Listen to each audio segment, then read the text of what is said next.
가정의 달 5월에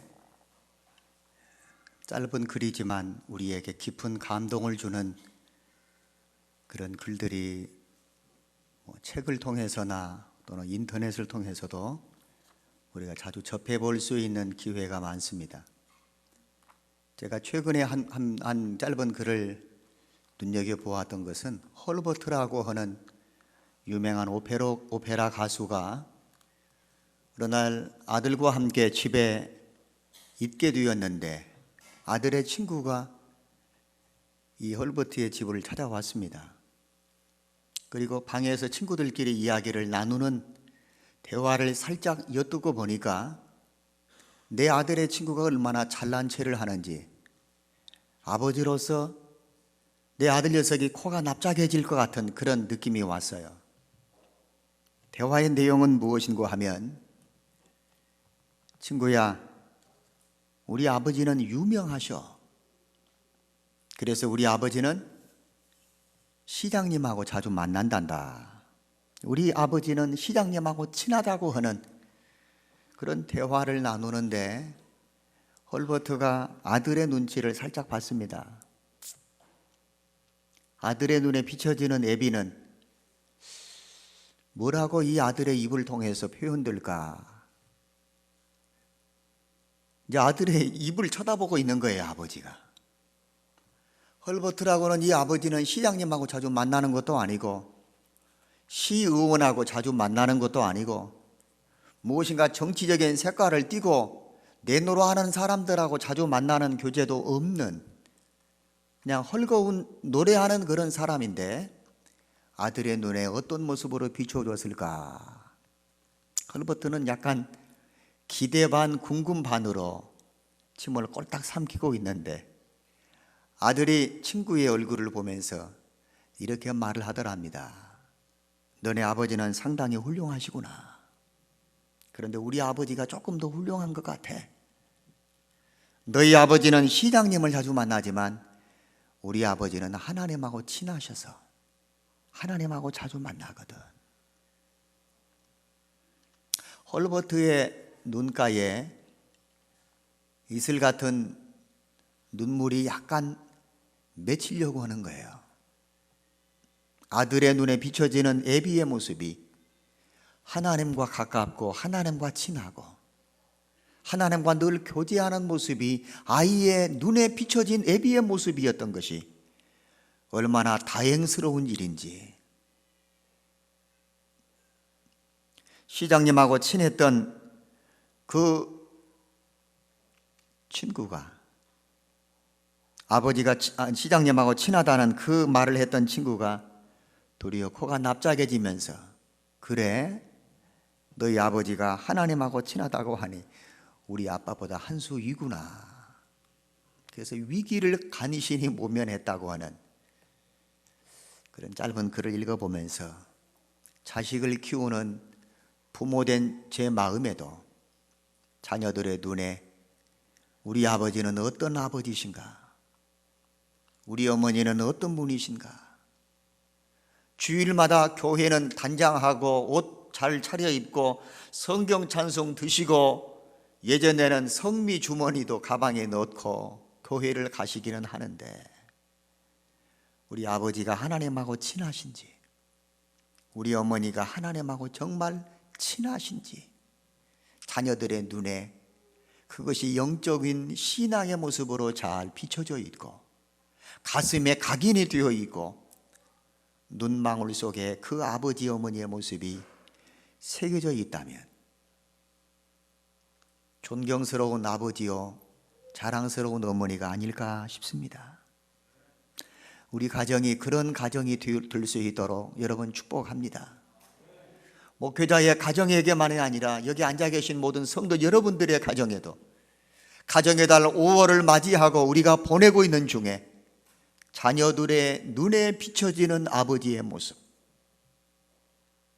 자녀들의 눈에 비춰지는 우리 어머니의 모습이 어떠한지 조심스럽게 나를 점검하고 혹이라도 영적인 신앙의 냄새를 풍기지 못하고 세상적이고 세속적이고 세상적인 성공과 세상적인 명예와 세상적으로 남들보다 무엇인가 나은 삶을 살아가는 것으로 행복의 근원을 만들려고 하고 있는 그런 어떤 우리 부모님들의 모습이 비춰졌다면, 가정의 달 5월을 다 보내기 전에 자녀들에게 무엇인가 영적인 유산을 남기고, 오늘 마르다, 마리아 그리고 나사로의 가정에서 맡아볼 수 있었던 아름다운 이 향기가 우리의 가정에도 가득 배어 있고, 그리고 이 아름다운 향기를 물씬 풍겨줄 수 있는 하나님의 축복스러운 여러분의 가정이 될 수 있기를 간절히 바랍니다. 행복이라는 말을 좋아합니다. 순천에도 행복 예식장이 있습니다. 행복 예식장에서 결혼을 하면 아마 그분들의 생애는 행복해질 수 있으리라고 추측은 합니다. 그런데 여러분, 행복이라고는 말은 성경에서 자주 사용하는 성경적인 단어는 아닙니다. 행복이라는 말은 세속적인 용어래요. 한문에서 사용하는 행복이라는 단어나 영어의 행복, 해피니스라고는 이 말은 요행, 행운, 재수에 따라오는 횡재라고 하는 복의 개념이랍니다. 순천에도 어디를 지나가다 보니까 복권을 파는 집에 붙어 있어요. 우리 집에서 복권을 사가신 분이 2등이 2명이나 당첨됐는데 세 번째는 곧 당신이 아닐까요? 혹시 보셨습니까? 제가 침을 꼴떡 삼켰습니다. 2등이면 얼마인 줄 모르지만 2등 당첨되신 분이 2명이나 우리 이 가게에서 나왔다고 한다면 세 번째 당신이 그 행운의 주인공이 아니겠는가?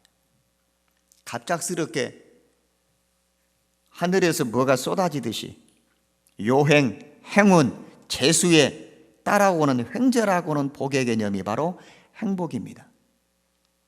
행복하다, 행운이라는 말은 우연히 일어나는 어떤 사건, 해프닝을 나타낼 때 사용하는 곳에서 유래가 된 그런 단어래요. 그러니까 선한 일을 하고 착한 일을 하고 무엇인가 사람이 심은 대로 거두는 그런 자연의 추수의 법칙을 따라서 자연스럽게 되돌아오는 결과물이 아니라 운 좋아서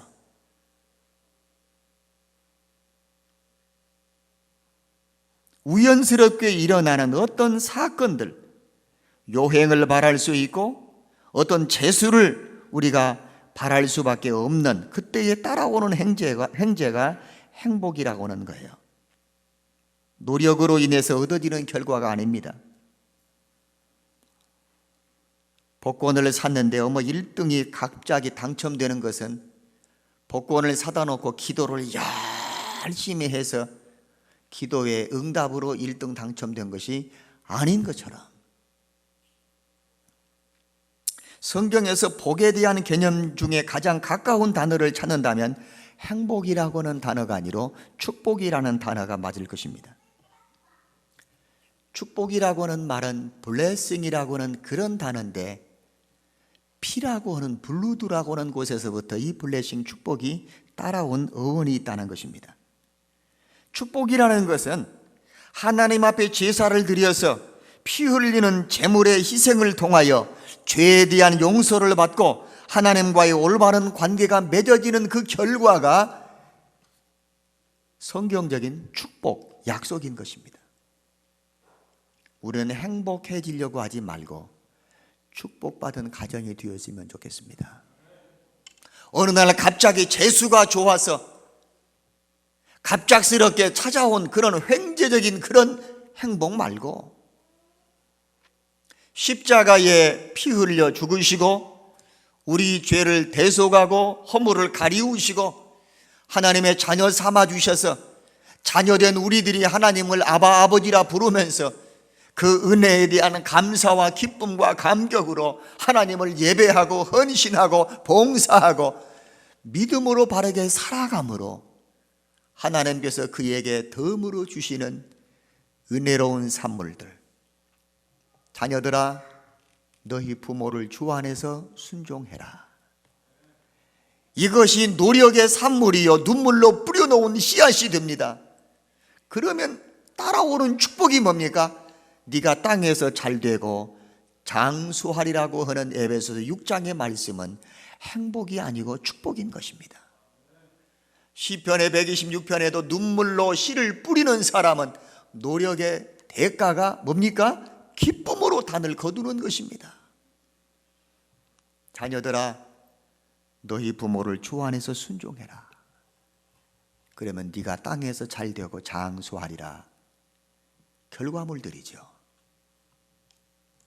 자녀들의 눈에 비춰지는 헐버트라고는 이 오페라 가수의 모습이 자녀들에게 용돈을 많이 주면서 친구들에게 우리 아빠는 하나님하고 가깝게 지낸다고 그렇게 꼭 소문내거라, 그런 아버지가 아니었다는 것입니다.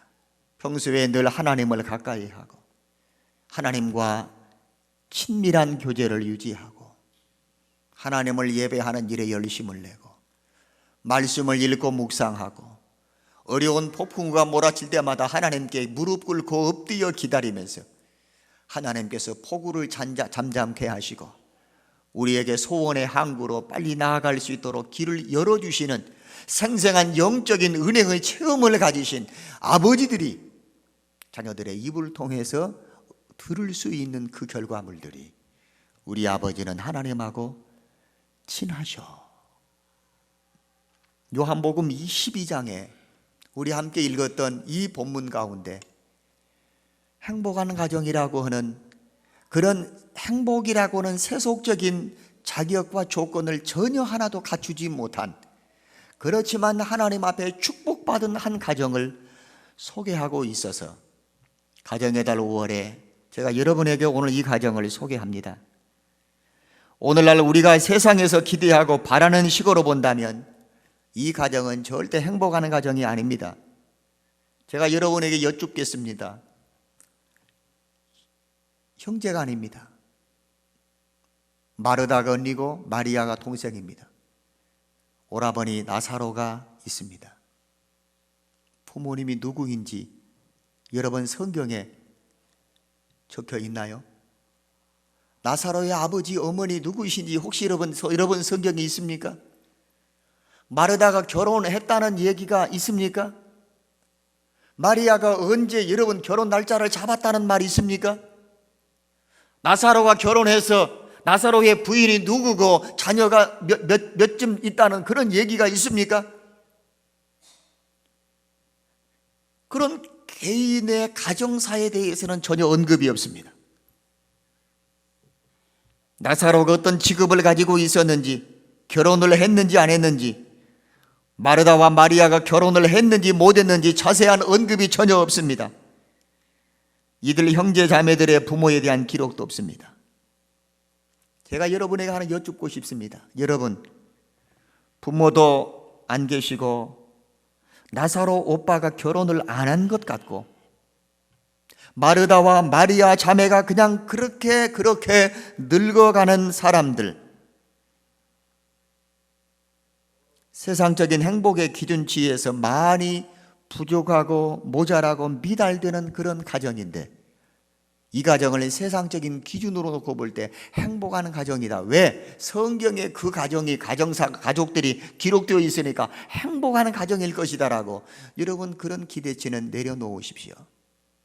세상적인 기준의 행복의 그 기준에서 상당히 부족하고 모자란 가정입니다. 행복한 가정이라고 이웃들에게 여러분 칭찬을 받으려면 행복을 얻을 수 있는 조건들을 갖춘 집을 우리는 연상해야 할 것입니다. 가족들이 건강하다든지, 아버지와 어머니 직장이 탄탄하다든지, 자녀들이 열심히 공부하고 성장해서 무엇인가 지네들 앞가림을 좀 할 수 있는 그런 식구를 연상하면 아하, 행복한 가정이구나.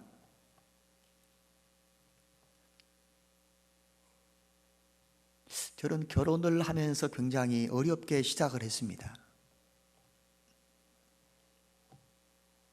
지금 결혼하는 젊은 세대들 집을 사서 결혼을 하고 자동차를 굴리고 탄탄한 직장에서 생활하는 그런 가정들을 보면 참 부럽습니다.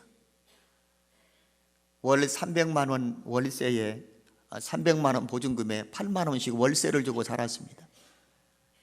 한 달에 18만 원 교회에서 부교육자 사례를 받고 살았어요.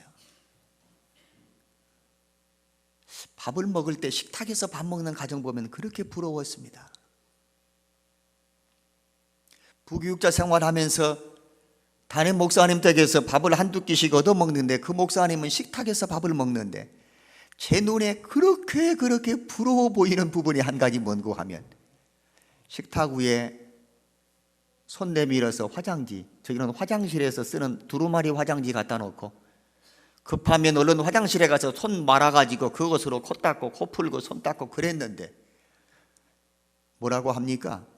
손 내밀어서 화장지를 톡 뽑아 쓰는 그 화장지가 식탁에 있는 것을 보고요, 나도 돈 벌어서 식탁에서 밥 먹고 싶고, 화장지 손으로 톡 뽑아가지고 입 닦고 딱 내밀어 놓는 그것이 제 눈에는 그렇게 부러워 보일 수가 없었습니다. 목사님 별것도 아닌 것 같고 괜히 경제적인 여유가 있고 뭐 급한 소식이 들려도 무엇인가 앞가림이라도 할 수 있는, 그래서 큰 걱정과 염려가 없는 안정적인 조건으로 우리는 생각을 합니다. 직장의 동료들이나 바로 우리 앞집에 사는 이웃집보다 우리 집이 좀 편안하고 안락하고 편리한 구조를 갖춘 집, 이런 집에서 생활을 하면 그래도 그 집보다 우리 집은 더 행복한 가정이라고, 도리상에다 밥 놓고 먹으면서 식탁에 앉아서 먹는 가정 보면 부러워 보이는 그 가정이 우리 집보다는 더 행복한 가정이라고, 화장실에 가서 두루마리 화장지로 손에 묵혀가지고 입 닦고 손 닦았던 그런 가정이 식탁에서 톡 뽑아 쓰는 화장지 있는 가정을 볼 때 저 집은 우리 집보다 나은 집이라고, 나도 언젠가 돈 벌면, 나도 언젠가 경제적인 여유가 좀 있으면 식탁에서 밥 먹고 싶다, 그런 자격이나 그런 조건을 조금씩 우리보다 낫게 가지고 있으면 행복한 가정이구나, 그렇게 부러워할 수 있는 것입니다. 이런 세상적인 기준을 가지고 비교해 볼 때 나사로나 마르다나 마리아의 집에서는 절대 행복한 집이 아닙니다. 그렇다고 이 가정이 불행한 가정도 아닙니다. 행복의 세속적인 조건을 하나도 가지고 있지 않은 가정이지만 예수님은 이 가정을 사랑하셨습니다. 예수님의 생애 중에 3번 이상 이 가정을 찾아간 기록이 남아 있습니다. 3번 이상 한 집을 찾아간 가정은 이 가정뿐입니다. 예수님이 그 가정에 가서 쉼을 얻고 위로를 얻고 격려를 하고 지나가다 배고프면 아무런 스스럼 없이 그 가정에 들어가서 마르다의 그 섬김으로 줄인 배를 채울 수 있는, 주님은 이 가정을 행복한 가정이라고 말씀하지 않으시고 우리는 축복받은 가정이구나. 마리아가 예수님 발 위에 향유를 붓고 발을 닦아드림으로 향유 냄새가 그 집에 가득했습니다. 이 사건 이후에 마리아와 마르다 나사로의 가정은 향유 냄새가 가득한 집이라고는 별명이 붙었습니다. 얼마나 영광스러운 별명입니까? 얼마나 명예스러운 별명입니까? 그런데 이 가정이 축복스러운 가정이라고 하는 것은 3가지 이유 때문입니다. 첫째는 나사로의 생생한 간증담이 있는 가정입니다. 단순하게 예수님이 지나가다가 목마르면 배고프면 스스럼 없이 들어가서 밥 한 끼 얻어 잡수는 그런 가정이기 때문에 이 가정이 축복받은 가정이 아니라 나사로의 생생한 간증담 추억이 어려서 있는 그런 가정이에요. 두 번째는 마르다의 봉사가 있는 가정입니다. 마리아의 향유를 붓는 헌신이 있는 가정입니다. 그러기에 그 가정이 향유 냄새가 가득 배어있는 축복받은 가정이라고 봅니다. 나사로의 간증이라고 하는 말은 나사로의 개인 사적인 이야기입니다. 부모된 우리가 이 세상을 떠난 후에 아까 서두에 드린 말씀처럼 자식들이 부모를 어떻게 추억할까? 우리 가정에서 헐버트라고는 사람의 아들처럼 우리 아버지의 모습이 아들의 눈에, 아들의 가슴에, 아들의 이 눈방울에 어떻게 각인이 되어 있을까? 우리 아버지, 우리 어머니 하루가 멀다 하고 싸우셨지. 아버지 때문에 항상 눈물 흘리고 통곡하시던 어머님의 자녀들의 눈에 각인이 되어 있다면 우리 가정은 행복한 가정도 아니고 축복받은 가정도 아닙니다. 예수 믿는 사람들, 불신자들과 뭔가 좀 다른 삶의 특징이 우리에게도 있어야 됩니다. 예수 믿는 사람이라고 어려움이 없습니까? 비바람이 치고 폭풍우가 몰아치는 그 환난들이 없습니까? 자식들 때문에 마음 아파하는 그 아픈 고통들이 없습니까? 먹고 사는 경제적인 문제 때문에 늘 허덕이며 살아가고 있지는 않습니까? 그런 어려운 위기를 만났을 때 우리 어머니 아버지는 이런 찬송을 즐겨 불렀다고는 추억이 남아야 합니다. 비바람이 칠 때와 물결로 피일 때에 사랑하는 나의 주님 나를 품어주소서. 겸손하게 무릎 꿇고 엎드려서 바람과 파도를 꾸짖어 잠잠케 하실 주님의 그 손길을 기다리며 묵묵하게 기도로 무릎 꿇고 엎드려서 풍랑이 잠잠하고 바람이 멈출 때까지 무릎 꿇고 엎드려 계시는 아버지의 그 모습, 어머니의 그 무릎 꿇는 기도의 모습을 자녀들의 가슴 속에, 자녀들의 뇌리 속에, 자녀들의 이 망막 속에 심어 놓을 수 있었다면 그 가정은 오늘 나사로가 그의 생애 속에서 죽었다가 다시 살아나는 생생한 간증이 있는 것처럼 영적으로 죽었던 우리들을 살려주신 주님의 부활의 은혜를 경험하고 예수 없이 하나님 없이 망나니처럼 살아가던 우리 아들과 딸들이 예수 믿고 정신 차리고 영혼의 소생함을 얻고 새 생명을 얻은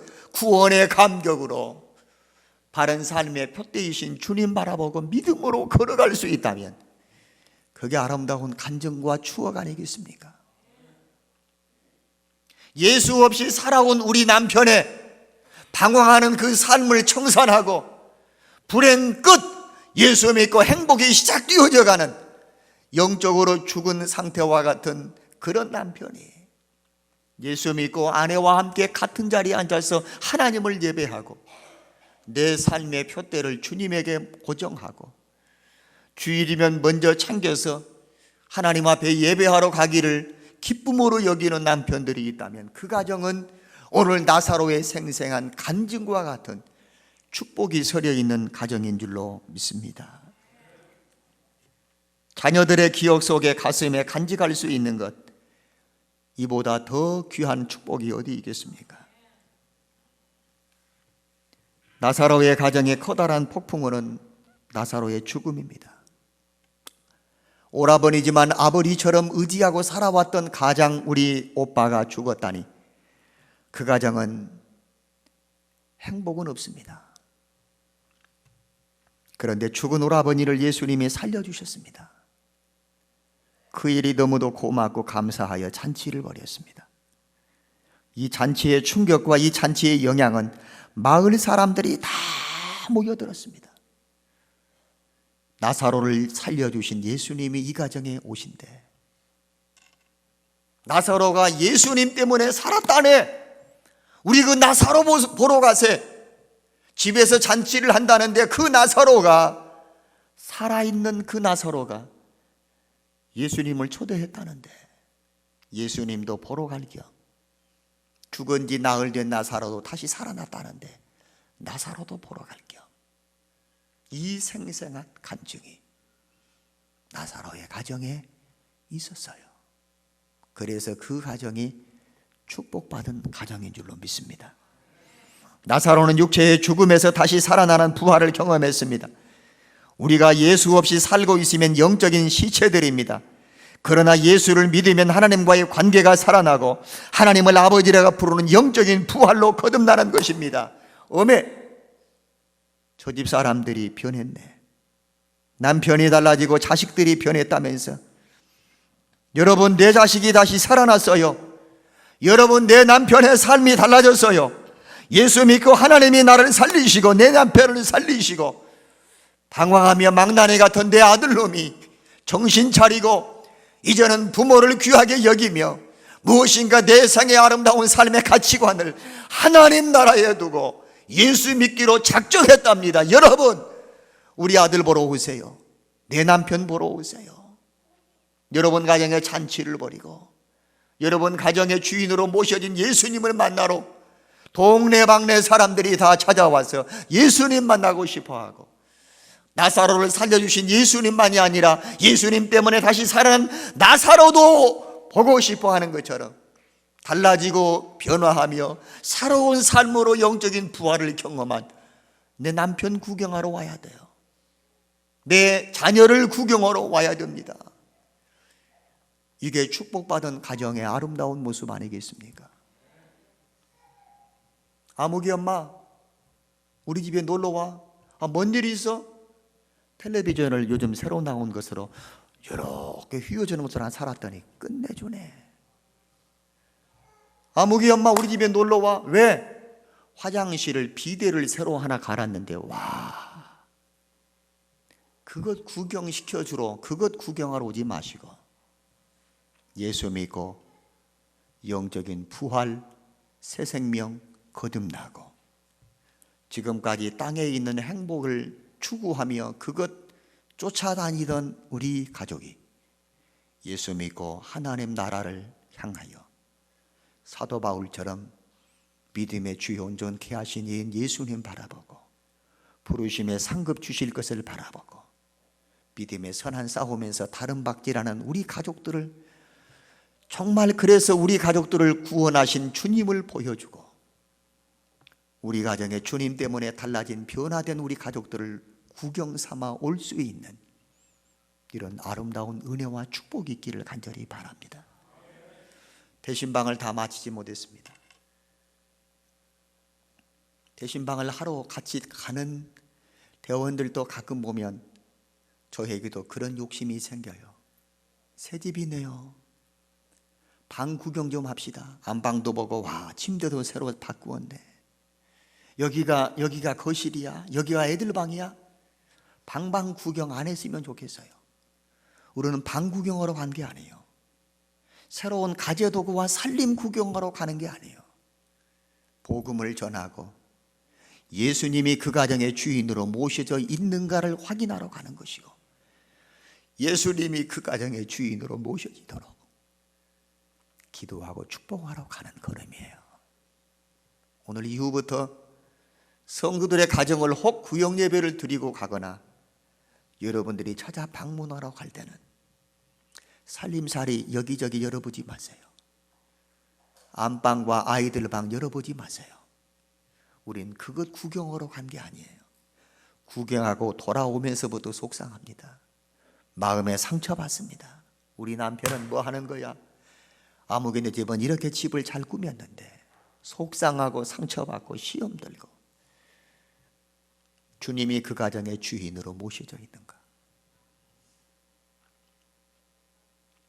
나사로와 같이 죽은 지 나흘 되어 영적으로 송장과 같은 썩어 냄새나는 부패한 세속적인 이런 가치관을 가지고 살아가던 우리 가족들을 주님이 나사로야 일어나라, 나사로야 걸어 나오라고 말씀하시는 선포로 인하여 썩어 냄새나는 가치관을 다 뒤로 내려놓고 예수 믿고 새 생명을 얻은 구원의 감격으로 그것 자랑하고 싶어하고 그것 구경 싶어하는 이런 생생한 영적인 간증이 여러분의 가정에도 방 구석구석 물씬 배어있는 축복받은 가정이 될 수 있기를 간절히 바랍니다.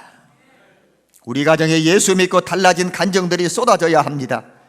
영적으로 죽었던 송장들이 다시 일어나서 부패한 그런 냄새가 사라지고 예수님 믿고 오늘 마리아의 이 향유처럼 예수 향기를 물씬 풍기는 행복하는 가정들, 그런 기적들이 일어나야 합니다.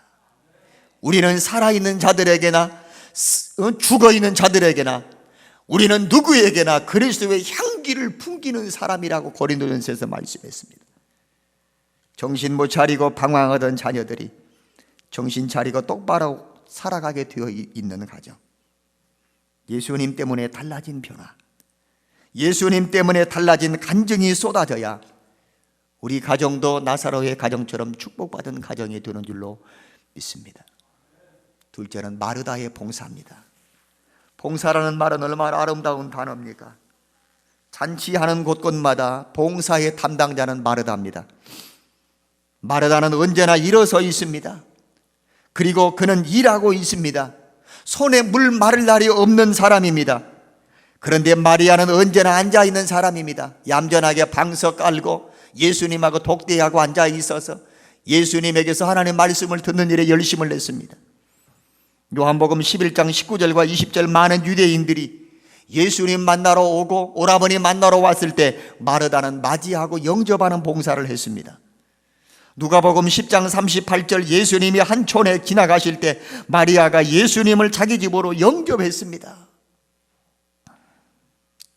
그런데 마르다가 이렇게 열심히 봉사를 하면서 딱 한 번 불평과 불만이 쏟아졌습니다.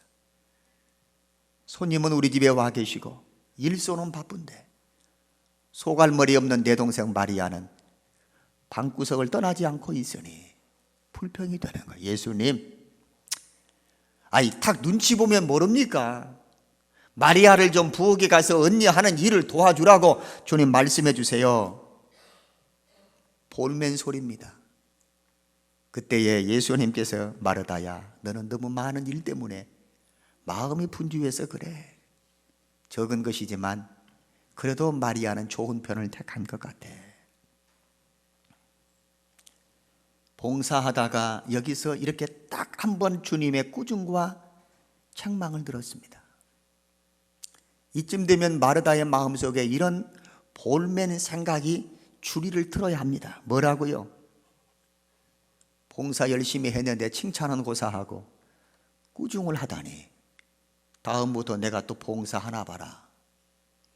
이 마음이 또리를 틀고 있는 그 뱀처럼 우리 마음속에 꽉 또리를 틀고 있으면 봉사하고 시험 듭니다. 봉사하고 상처받습니다. 마르다는 주님을 위한 봉사하고 야단 맞습니다. 흔한 경우의 반응은 포기해버립니다. 그렇지만 나무라심에도 불구하고 일어서서 그는 계속해서 봉사를 하고 있습니다. 봉사는 본인에게도 기쁨이지만 그 섬김을 받는 사람은 얼마나 여러분 행복한 웃음이 그에게 찾아오는지 모릅니다. 우리 자녀들에게 봉사를 가르쳐 주십시오. 받으라. 그러면 받는 사람이 더 큰 사람이다. 아닙니다. 주라. 그리하면 되어 누르고 흔들어 넘치도록 안겨주리라고 했습니다. 섬김을 가르치십시오. 어려서부터 우리 자녀들에게 봉사를 가르치십시오. 대접을 받는 일에 익숙하는 것이 아니라 대접하는 일이 더 큰 사람이요 더 큰 기쁨과 보람이 있는 것이라고 가르쳐 주십시오. 섬김과 봉사를 자녀들에게 어떤 꾸중, 어떤 책망 앞에서도 주저앉지 말고 변함없이 마르다처럼 서서 봉사하는 일들을 지속할 수 있도록 우리 자녀들에게 가르쳐 주어야 합니다. 마리아의 헌신은 언급을 하지 않겠습니다. 향유를 부어서 마리아의 헌신도 가룟 유다는 꾸중했습니다. 쓸데없는 짓거리 한다고. 마르다, 마리아, 나사로의 가정에 세상적인 행복의 조건은 아무것도 없습니다. 그렇지만 그들이 성경에서 주님께서 그들의 헌신과 그들의 봉사와 그들의 생생한 간증을 자랑스럽게 여기시고 오고 오는 수많은 세대에도 이 하나님의 말씀을 통하여 마리아의 이 헌신을 기념하게 했던 것들은 오늘 그들 가족 모두가 삶의 초점이 누구에게? 주님에게 맞춰져 있다는 사실이에요. 마르다의 봉사도 주님에게 맞춰져 있습니다. 마리아의 이 헌신도 이 향유를 붓는 헌신도 주님의 장례를 위하여 그 값비싼 향유를 쏟아 부었습니다. 가족 모두가 삶의 초점이 하나님에게 맞춰져 있고 예수님에게 고정되어 있는 가정. 우리 남편의 가장 중요한 분이 예수님이 될 때 그 가정은 축복이 옵니다. 아내의 삶의 가장 중요한 분이 동창의 아무개 누구 아닙니다. 아내의 가장 소중한 분이 예수님일 때에 그 가정은 축복이요. 자녀들의 삶의 여러분 생애의 목표가 어느 대학을 입학하고 어느 대기업에 취직을 하고 어느 자리에 올라가는 것이 내 인생과 내 생애의 목표 초점이 되어버리면 그 가정은 축복스러운 가정이 아닙니다. 자녀들의 인생의 목표가, 우리 어머니의 인생의 목표가, 우리 아버지와 세상에서 가장 가까이 지내시는 친구분이 헐버트처럼 하나님이 될 때에 그 가정은 땅에 사는 동안 행복의 조건은 없지만 주님이 그 가정을 자주 드나드실 수 있고 주님이 그 가정의 주인이 되실 수가 있고 주님이 그 가정을 축복받은 가정이라고 인정해 주실 수 있고 그 가정에서 풍겨나는 아름다운 향유의 이 냄새는 나드 한 옥합의 냄새가 아니라 우리는 망하는 자들이나 구원 얻는 자들에게나 그리스도의 향기를 풍기는, 그래서 우리 가정이 축복받은 가정이 되지 않을까 싶습니다. 저와 여러분의 가정이 오늘 나사로처럼 간증을 남기는 가정, 마르다처럼 말없이 불평 없이 항상 서서 봉사하는 일에 아름답게 헌신하는 가정, 마리아처럼 소중하게 여겨왔던 것을 주님의 장례를 위해서 쏟아 부어도 그것 때문에 아까워하지 않았던 마리아의 귀한 이 헌신이 우리 가족들에게도, 우리 자녀들에게도, 우리 남편에게도, 우리 아내들에게도 아름다운 봉사와 헌신과 영적인 이런 생생한 간증들을 수없이 쏟아내는, 그래서 우리 가정이 축복을 만들어내는 아름다운 은혜의 통로가 될 수 있도록 여러분의 가정 모두를 주님의 이름으로 축복합니다. 남편들의 취미가 달라져야 돼요.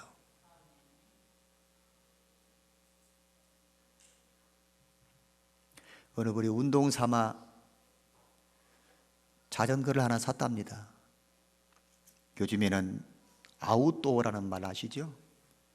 등산을 가더라도 골프를 하더라도, 하긴 장례식장까지 그런 체육복들을 입고 오시는 세대가 되어버렸어요. 자전거를 하나 쓸만한 것을 샀습니다. 부인이 이렇게 말했습니다. 돈도 없는데 뭔 자전거를 샀느냐고. 그랬더니 싼 거라고 했대요. 얼마짜리인데 20만 원 주었다고 그랬어요. 쓸데없는 짓을 했다고 남편을 구박했습니다. 남편이 틈만 나면 자전거 끌고 밖에를 나가는 것입니다.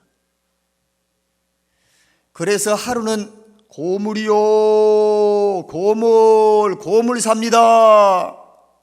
그 말을 들어서 고물장 아저씨를 불렀습니다. 아저씨, 우리 집에 고물이 하나 있는데 사가시오. 들어와 보니까 고물이 뭔 고물인고 하면 베란다에 반짝반짝 빛이 나는 20만 원짜리 자전거예요. 아저씨, 저 자전거 가져가 버리시오. 얼마나 줄라요? 아줌마가 말해보시오. 얼마나 받을라요? 우리 남편이 그러는데 20만 원 주고 샀다고 그랬으니까 돈은 더 받아야 되지 않을까 싶었는데 그 아저씨가 25만 원 드리랍니다. 우리 남편이 달아질 정도까지 탔는데 5만 원을 덤으로 얻었어요. 얼른 가져가 버리십시오. 남편에게 전화를 했습니다. 여보, 오늘 고물 팔았어. 20만 원 주고 샀다면서 5만 원 더 받았어. 잘했지? 5만 원 내 거야. 딸깍. 퇴근하고 남편이 얼굴이 풀그락해서 왔습니다. 얼마를 받았다고? 25만 원. 잘 받았잖아.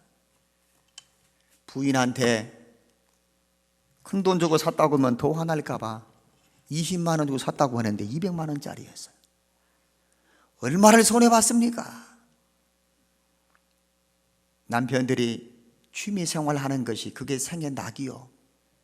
빨간 날이면 그 취미 생활하는 것이 생애의 목표요.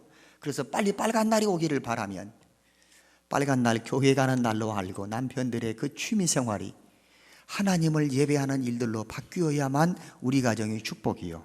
그것이 우리 가정의 기적이요. 병든 자가 나았다는 기적이요. 영적으로 죽은 자들이 다시 살아났다고는 여러분 이런 생생한 이 기적들이 여러분 수없이 쏟아지는 가정이 될 때에 우리 가정이 예수님의 향기를 드러내는 가정이요. 주님의 찾아와 머물러 가실 수 있는 가정이요. 축복받은 가정이 될 줄로 믿습니다. 오늘 하나님 앞에 우리 가정이 그런 가정 되도록 주님의 이름으로 크게 기도하시고 축복하시기를 바랍니다.